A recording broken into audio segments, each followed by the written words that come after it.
The metal walls of Meridian Base hummed with power. Dr. Lisa Morgan stood at the main window, watching the purple sky of the alien world. 3 moons hung in the distance like pale stones. She had been waiting for this day for 2 years. Today, humanity would meet the Cathera for the first time. Lisa checked her watch. The alien ship would arrive in 1 hour. She walked through the station, making sure everything was ready. The meeting room had been set up with chairs that could hold creatures much larger than humans. The air filters worked at full power to handle different breathing needs. Sergeant Jake Collins walked up beside her. His uniform was clean and pressed. His weapon stayed at his side, but Lisa knew he could use it in seconds if needed. Jake had fought in 3 different wars. The scars on his hands told stories of battles across the galaxy. "Are you ready for this, Doc?" Jake asked. His voice was calm, but Lisa could hear the worry underneath. "As ready as anyone can be," Lisa said. "We know they are hunters. We know they are smart. We know they can kill a man in seconds. But we also know they want to talk." Jake nodded. "The brass thinks this could change everything. A treaty with the Kithra would give us safe passage through half the galaxy." Lisa had studied every piece of information about the Kithra for months. They were the top predators in this part of space. Their ships were fast and deadly. Their warriors were feared by every other species they had met. But they had never attacked humans. They had only watched from a distance. The first reports came from mining crews near the edge of human space. Giant cat-like creatures had been seen on dead worlds, studying human equipment. They never attacked, but they never ran either. They just watched and learned. Then came the message. It arrived at Earth 3 months ago in perfect human language. The Cathera wanted to meet. They wanted to talk about boundaries and hunting grounds. They chose this remote research station as the meeting place. Jake checked his radio. "Team 2, report." "All clear on the landing pad," came the reply. "No movement in the hills." Lisa knew Jake had positioned soldiers around the base. Not to fight, but to watch. If things went wrong, they would warn the colonies. But Lisa hoped it would not come to that. A young technician ran up to them. "Dr. Morgan, we have contact. Their ship is coming down now." Lisa and Jake hurried to the landing pad. The Cathera ship was unlike anything humans had built. It looked like it had been grown instead of made. Black metal curved in smooth lines. No sharp edges, no visible weapons. But Lisa knew that did not mean it was not dangerous. The ship landed without a sound. A door opened in its side like a mouth. Steam poured out. Then they came. The first Cathara stepped into the purple sunlight. It stood 8 feet tall on powerful legs. Its body was covered in dark fur with silver stripes. Claws as long as human fingers caught the light. Its face was like a giant cat, but the eyes showed deep intelligence. More Cathera followed. 5 adults in total. They moved like water, smooth and deadly. Each one carried weapons that looked like they were part of their bodies. Lisa had read that Cathera weapons were grown from their own DNA, becoming part of them. The largest Cathera stepped forward.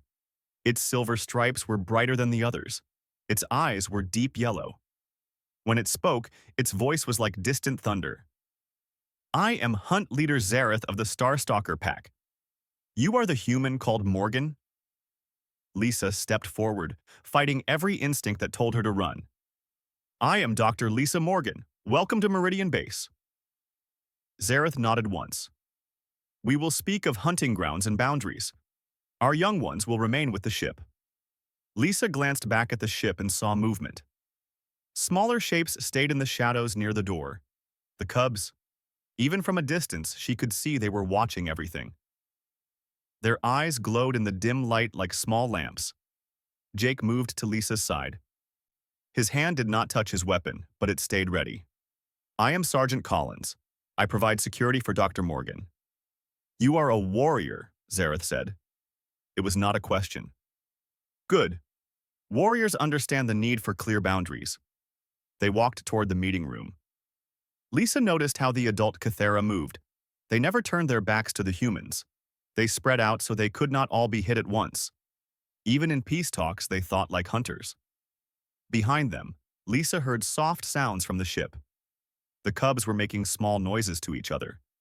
She could not understand the words, but the tone sounded almost human, curious, excited, maybe even playful.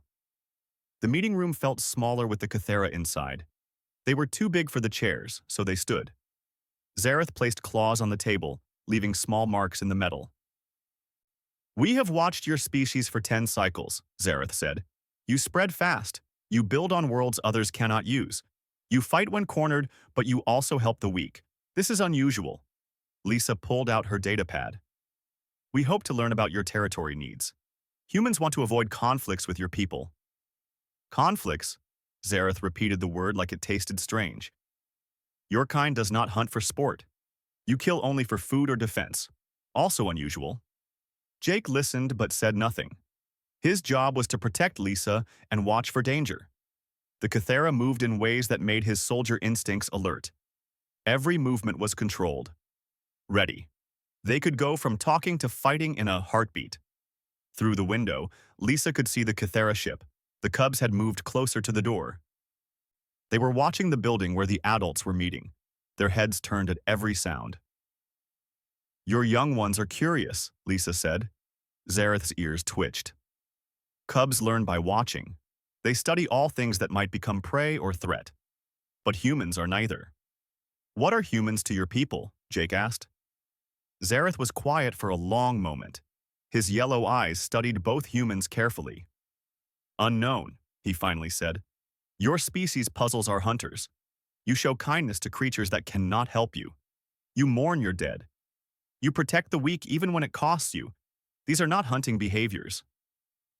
Lisa felt a spark of hope. Maybe this meeting could work. Maybe humans and Cathera could find a way to share space without bloodshed.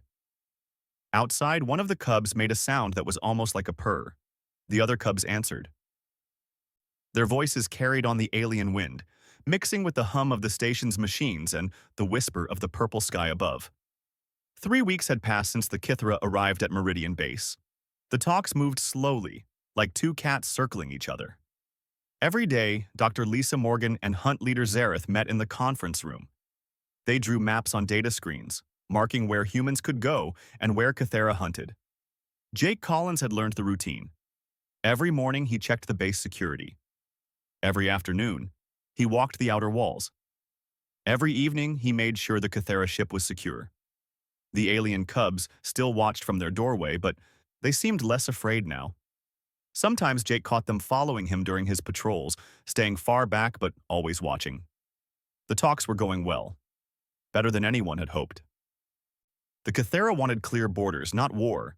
They respected that humans fought when needed but did not hunt for fun. Zareth had even said that humans reminded him of the Star Whale clans, who were peaceful but dangerous when threatened. Jake was checking the communication array when the message came in. His personal comm unit beeped with an emergency signal. The encryption code told him it was from Colonial Command. His hands moved automatically, entering his security clearance. The message was short. Too short for what it had to tell him. "Sergeant Collins, regret to inform you that Private Daniel Collins, your brother, was killed in mining accident on Europa Station. Collapse in Tunnel 7. Body recovered.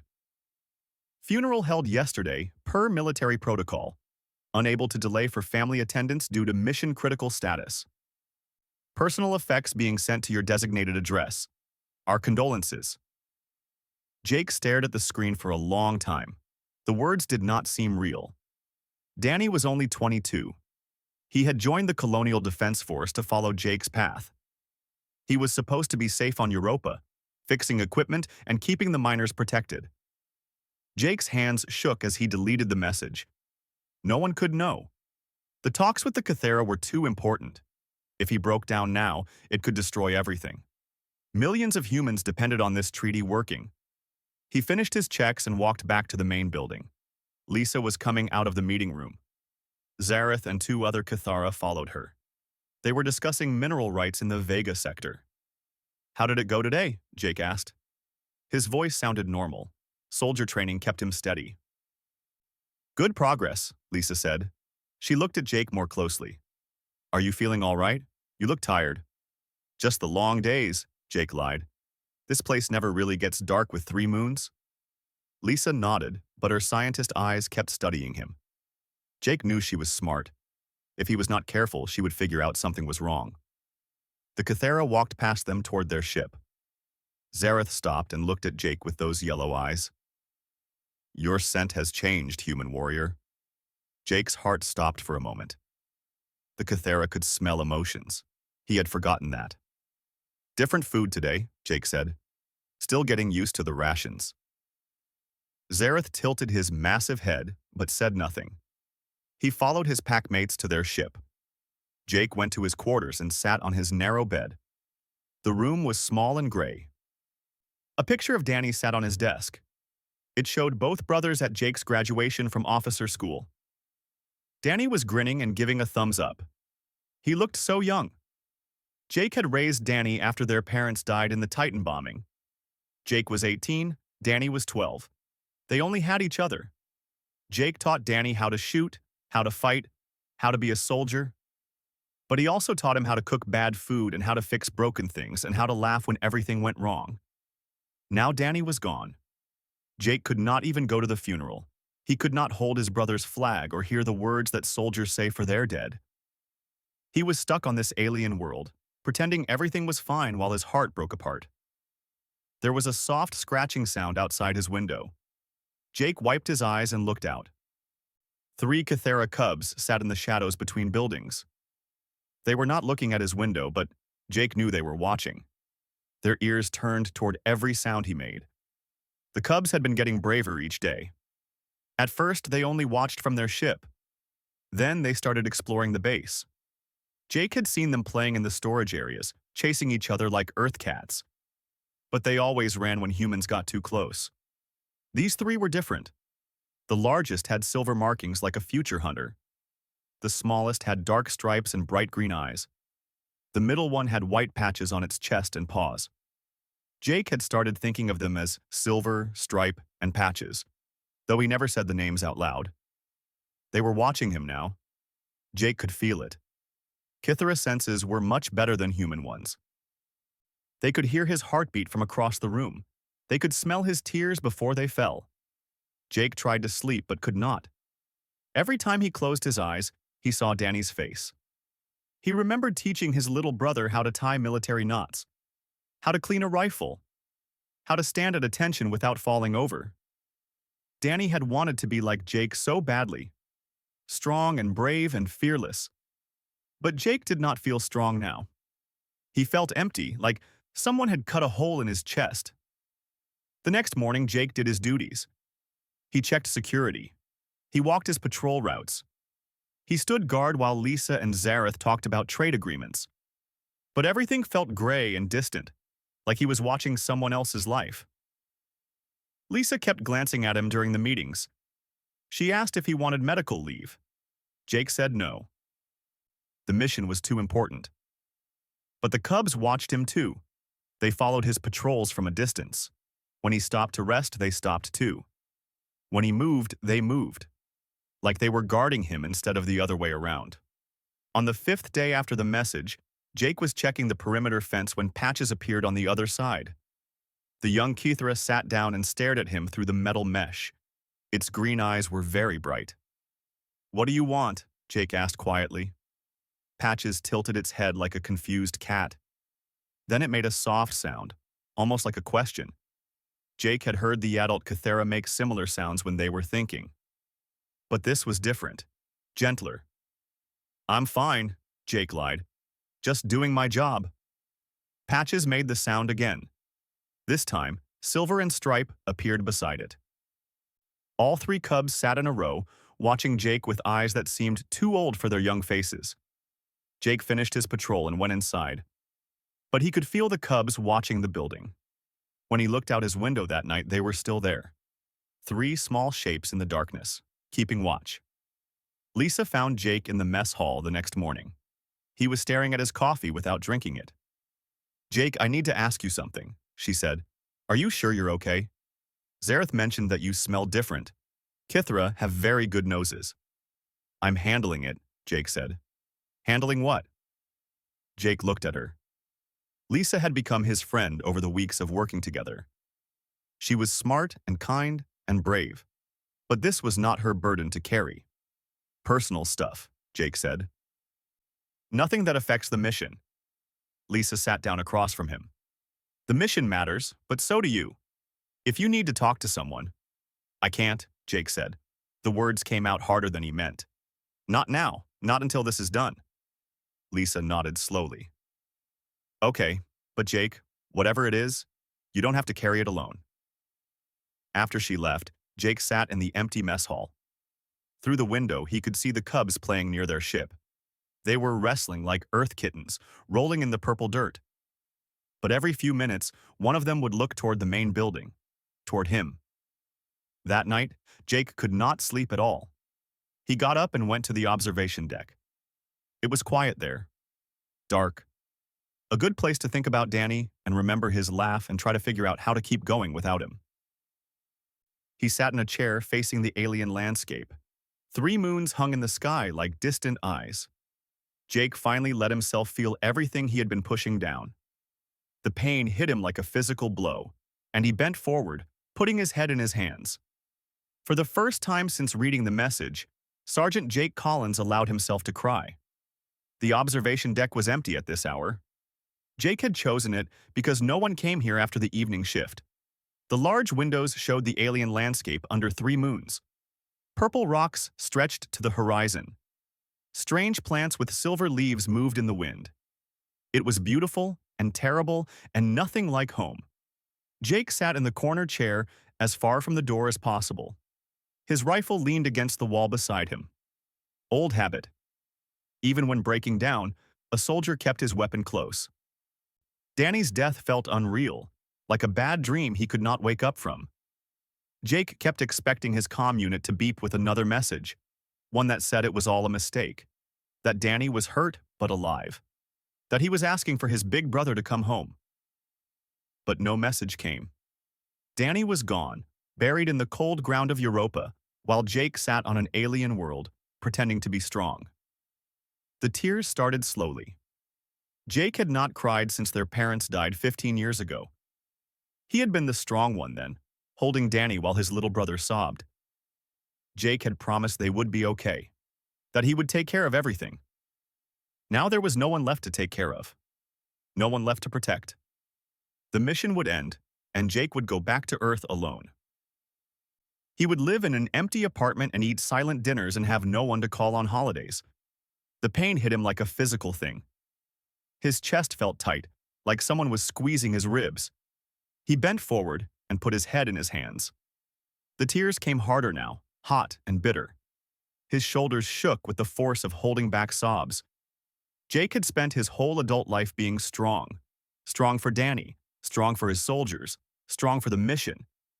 But here, alone in the dark, he let himself break apart. He did not hear the soft footsteps in the corridor. He did not notice the door sliding open with barely a whisper. He was lost in his grief, remembering Danny's laugh and the way his brother's eyes lit up when Jake came home on leave. A soft scraping sound made Jake look up. 3 pairs of eyes glowed in the dim light near the door. The cubs. They stood perfectly still, watching him with expressions he could not read. Jake wiped his face quickly.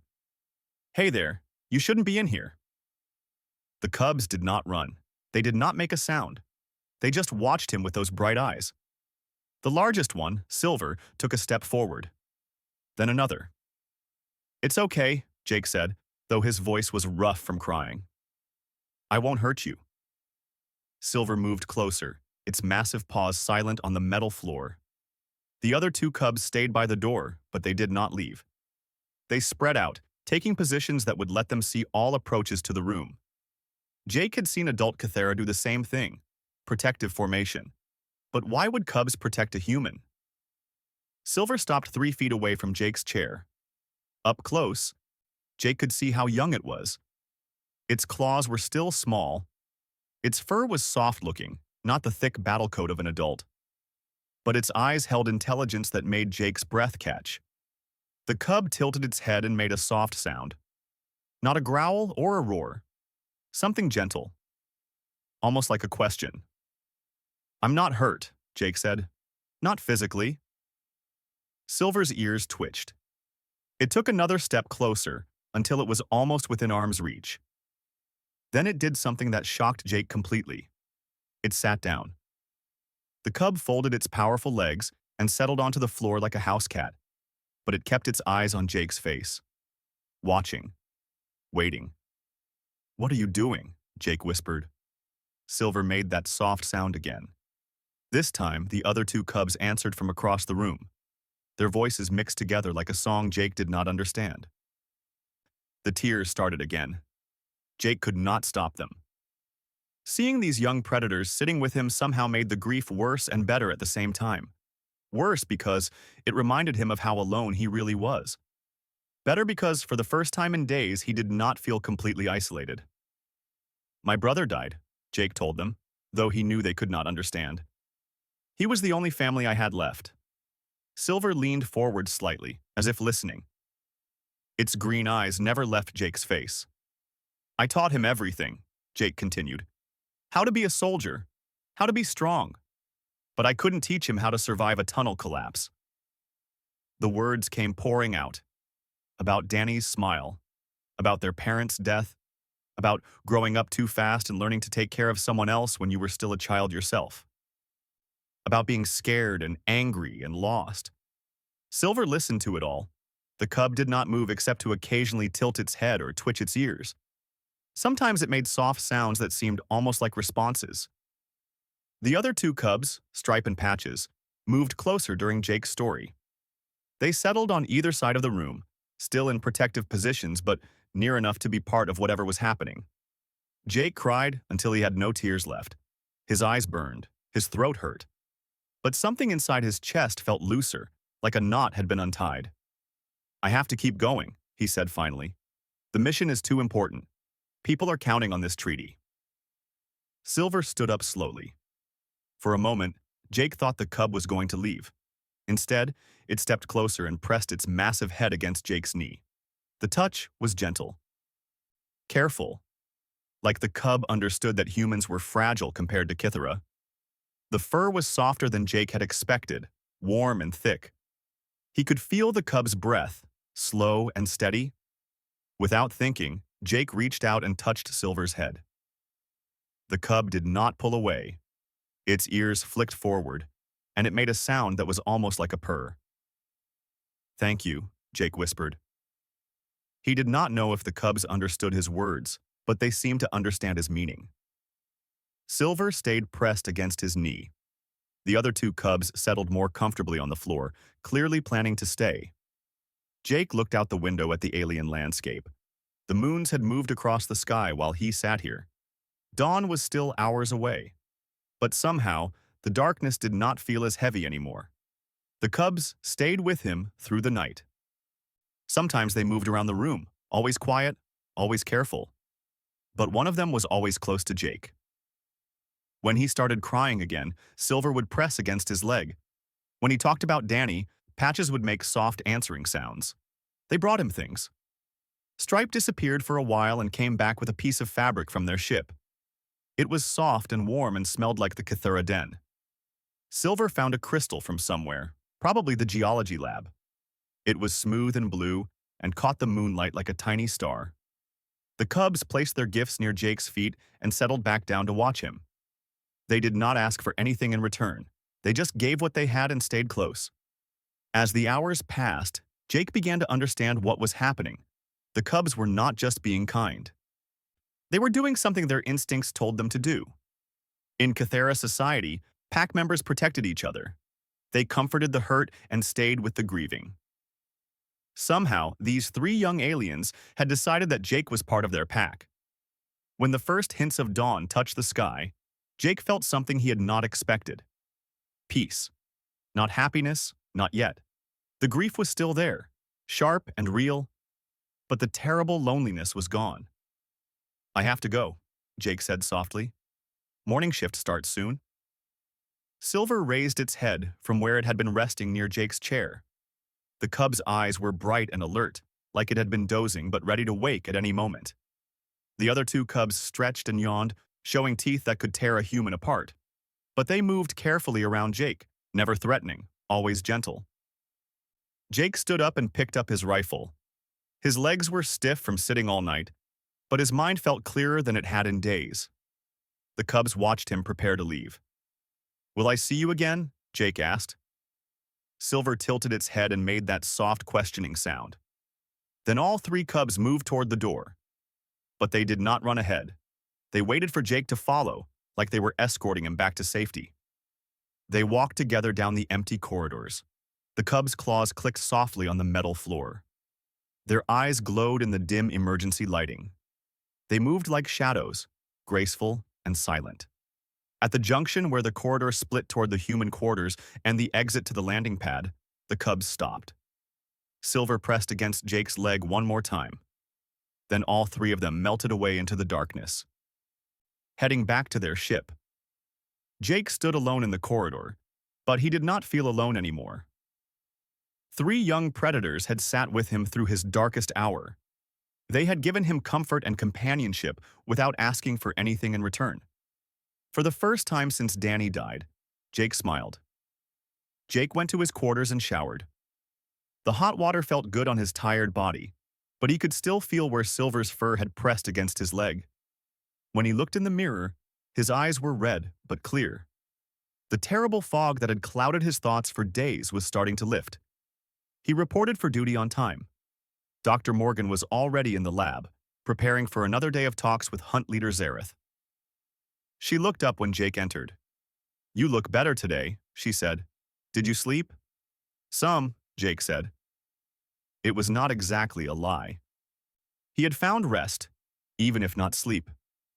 "Good, we're making real progress with the territorial agreements.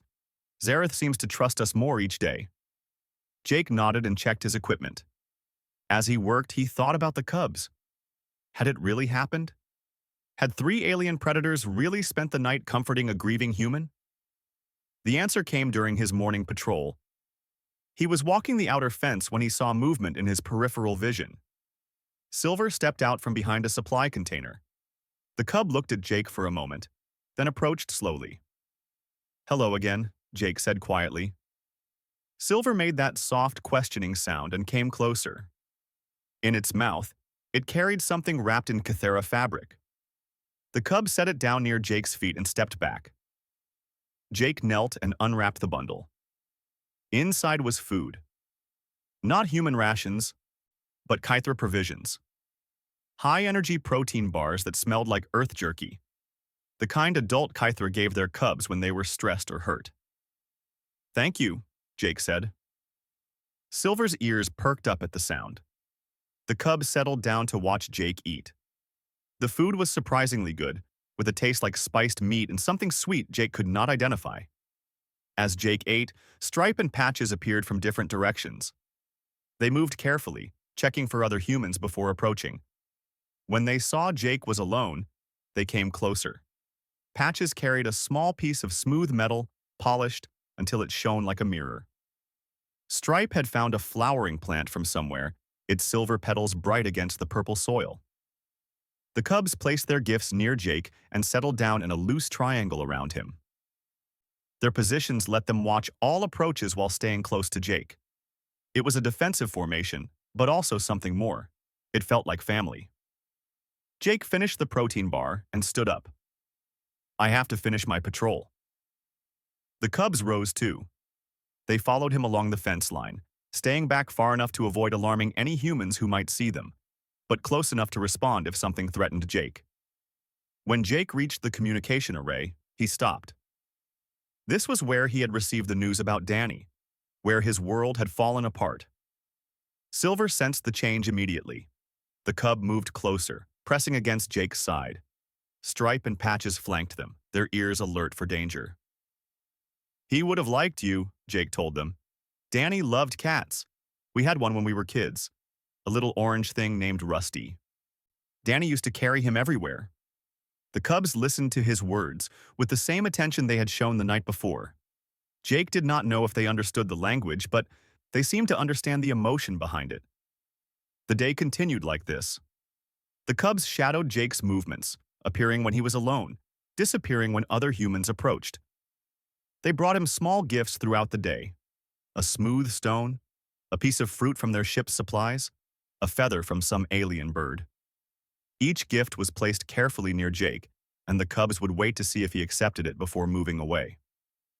They never demanded attention, never got in the way of his duties, but they were always there. Dr. Morgan noticed during the afternoon briefing. "The cubs are acting differently," she said. "Zareth mentioned they've been exploring more of the base." "Are they causing problems?" Jake asked. "No, nothing like that. But their behavior is unusual for Cathera young. Normally, they stay very close to their pack. These three are ranging much further than expected." Jake said nothing, but he felt a warmth in his chest. The cubs were taking risks to stay near him. They were breaking their own social rules to offer comfort to a grieving human. That evening, Jake returned to the observation deck. He had duties to finish, reports to file. But part of him hoped the cubs would come again. They did. Silver appeared first, carrying something larger than usual. It was a section of Cathera sleeping fabric, soft and warm and smelling like home.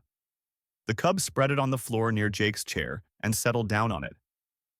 Stripe and Patches followed, each bringing their own pieces of fabric. Soon the cubs had created a small nest near Jake's feet.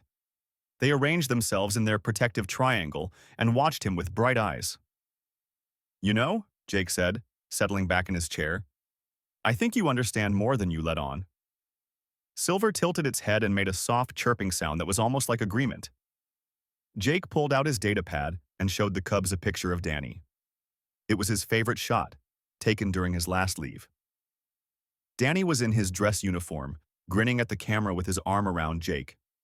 "This was my brother," Jake said. The cubs leaned forward to look at the small screen. Silver sniffed delicately at the device, then made a low sound in its throat. Not threatening. Sad somehow. "He wanted to be a good soldier," Jake continued. "Like me. But he was better than me. Kinder. He would have loved meeting you." Patches crept closer and touched Jake's leg with one massive paw. The touch was gentle, careful not to let the claws make contact. The cub's green eyes were bright with something that looked like sympathy. Jake talked about Danny for hours, about their childhood, their parents, the day Danny signed up to follow Jake into military service. The cubs listened to every word. Sometimes they made soft sounds in response. Sometimes they brought Jake more gifts, small tokens of comfort. As the night wore on, Jake realized something important was happening, not just for him, but for the cubs, too. They were learning about humans in a way their parents never had. They were discovering that humans felt deep love for their families, that they grieved when loved ones died, that they needed comfort and companionship in their darkest hours. And somehow, the cubs were giving Jake exactly what he needed. Not advice or solutions or false comfort, just presence, just the knowledge that he was not alone. In human culture, Jake told them, friends sit with each other when things are bad. They don't try to fix everything. They just stay close. Silver's ears pricked up at the word, friends. The cub made that questioning sound again. "Yes," Jake said. "Friends. That's what you are, isn't it?" The cubs exchanged glances. Some kind of communication passed between them, too quick for Jake to follow. Then Silver stood up and padded over to Jake's chair. The cub placed one massive paw on Jake's arm. Not restraining, just touching, making contact. The other two cubs moved closer too, pressing against the sides of Jake's chair until he was surrounded by warm fur and gentle purring sounds. Jake reached out and touched each cub in turn. Silver's head, Stripe's shoulder, Patches' neck. They leaned into his touch, accepting the contact like they would from their own family. "Thank you," Jake whispered, "for everything." The cubs settled down for another long night of companionship. But this time felt different. Not just comfort, but friendship. Not just humans and aliens, but individuals who had chosen to care for each other across the vast gulf between species. Jake dozed fitfully in his chair, waking occasionally to find one of the cubs watching over him. They took turns being alert, making sure Jake stayed safe while he rested. When dawn came, Jake felt stronger than he had since Danny's death. The grief was still there, but it no longer threatened to destroy him. He had found something he had not expected on this alien world. He had found family. The cubs escorted him back to his quarters like they had the night before. But this time, Silver did something new. The cub touched its forehead to Jake's hand, holding the contact for a long moment before pulling away. Jake had seen adult Cathera do this with their packmates, a gesture of bonding, of acceptance, of family. "See you tonight?" Jake asked. Silver's ears flicked forward. The cub made a sound that Jake was beginning to recognize as agreement. Then all three cubs disappeared into the growing light of dawn, leaving Jake with the warm knowledge that he would not have to face another night alone. The change started small. Jake noticed it first during his morning patrol. Adult Cathera, who had always ignored him, now watched with curious eyes. They did not approach, but they no longer looked away when he passed.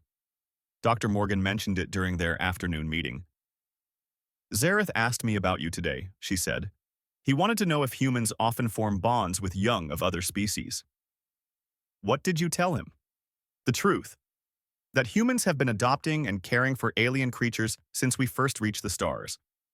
But I think he was asking about something more specific." Jake kept his face neutral. "Such as?" "He said his cubs have been behaving unusually, acting protective toward a human pack member." Lisa studied Jake's face. "You wouldn't know anything about that, would you?" Before Jake could answer, his comm unit beeped. Emergency signal from the landing pad. Both of them hurried outside to find Hunt Leader Zareth standing near the base entrance. Two other adult Kithra flanked him, but their posture was relaxed, not threatening. "Dr. Morgan," Zareth said in his rumbling voice, "I wish to speak with the warrior Collins." Jake stepped forward. "I'm here." Zareth's yellow eyes fixed on Jake's face. "My cubs tell me you are pack-bonded." The words hung in the air like a challenge.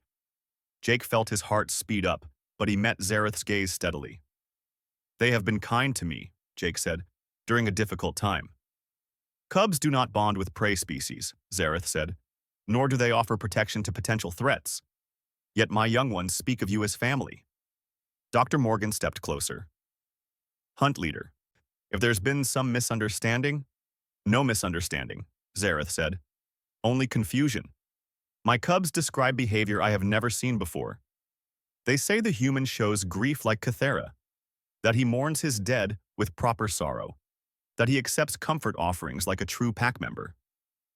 Jake felt something shift in the air. This was the moment that could make or break everything. The cubs had trusted him. Now he had to trust Zareth. "My brother died 3 weeks ago," Jake said simply. "I couldn't go home for his funeral. Your cubs found me when the grief was too much to carry alone." Zareth's ears flicked forward. "The cubs said you spoke of a lost littermate. I thought it was translation error." "Danny was the only family I had left," Jake continued. "Your cubs sat with me through the worst night. They brought me food and comfort items. They stayed until I could be strong again." One of the other Cathara made a low sound of surprise. Zareth raised a paw for silence. "Show me," Zareth said. "Show you what?" "The grief bond. My cubs are young, but they are not foolish. If they accept you as pack, there must be reason."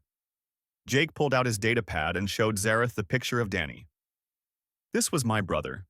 He wanted to be a soldier like me. He died fixing equipment to keep miners safe." Zareth studied the image for a long moment. His massive head tilted slightly as he examined Danny's young face. "He has your eyes," Zareth said finally. "But his scent markers would be different." "You raised him?" "From age 12. Our parents died in the war." Zareth handed back the datapad. "You protected him as I protect my cubs. I tried to, but I couldn't protect him from everything." Something changed in Zareth's posture. The rigid formality relaxed. "No parent can. This is the hardest lesson of pack leadership." Dr. Morgan looked between them, sensing undercurrents she didn't fully understand. "Hunt Leader, does this affect our negotiations?" Zareth was quiet for a long moment. "Dr. Morgan, in 3 weeks of talks I have learned that humans are clever, that they are careful with territories, that they fight when necessary but prefer peace." He looked at Jake. "But today, I learned that humans grieve like Cathera, that they form deep bonds with their young, that they understand the pain of loss. And what does that mean for our treaty? Dr. Morgan asked. It means, Zareth said slowly, that humans are not what we thought. You are not just another species seeking territory. You are people who love and grieve and protect their families. People who can be trusted with pack bonds. That evening, everything changed. Instead of the formal meeting room, Zareth invited the humans to join the Cathera near their ship. The cubs were there, along with several adult pack members Jake had not seen before. Silver, Stripe, and Patches ran to Jake as soon as they saw him. They pressed against his legs, purring loudly enough for everyone to hear. The adult Cathera watched this display with obvious interest. My cubs have chosen their human pack member, Zareth announced. This is their right by law and custom. Dr. Morgan stared. Pack member? The warrior Collins has been accepted into our family structure, Zareth explained. His grief bond with my cubs created ties that cannot be broken. He is now part of the Starstalker pack. Jake felt overwhelmed. I don't understand. An older female Cathera stepped forward. Her fur was silver with age, but her eyes were sharp. I am Elder Thessa. I have watched the cubs these past days. They bring you food, as they would their true siblings. They guard your rest as they would their pack leader. They offer comfort items from their own nests. These behaviors mark true family bonds, Zareth added. In Cathera law, such bonds create obligations and protections that span generations. Dr. Morgan pulled out her recording device. This has implications for the treaty. If humans can form family bonds with Cathara, then humans are not foreign species, Elder Thessa said. They are potential packmates. This changes everything. Over the following days, Jake found himself in a unique position. He was still a human soldier, but he was also something new, a bridge between species. The cubs introduced him to other young Kithra, who gradually lost their fear of humans. Adult pack members began asking Jake about human customs, human emotions, human ways of showing grief and joy. Jake shared stories about Danny, about their childhood, about the bonds between human siblings. The Kithra listened with growing understanding. They recognized the deep love Jake felt for his brother. They saw how humans cared for their young and mourned their dead. In return, the Kithra shared their own stories, about pack bonds that lasted lifetimes, about the ceremony of grief sharing when pack members died, about how young Cathera chose their families not just by birth, but by love and loyalty. Dr. Morgan documented everything. This is unprecedented, she told Jake one evening. We're not just negotiating territory anymore. We're creating the first interspecies family bonds in recorded history.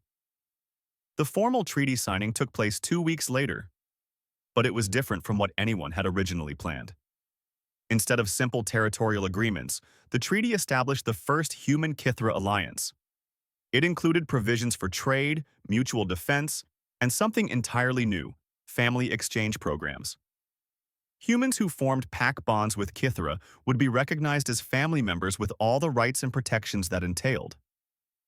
Kithra who chose human packmates would be welcomed into human communities with equal status. Jake stood beside Zareth as both leaders signed the documents. The cubs sat nearby, no longer hiding but proudly displaying their bond with their human packmate. The warrior Collins has shown us something important, Zareth said during the ceremony. That strength is not just the ability to fight. True strength is the courage to grieve, to accept comfort, to form bonds across the darkness between worlds. Dr. Morgan smiled as she sealed the treaty documents. Ambassador Collins, how does it feel to make history? Ambassador? Jake asked.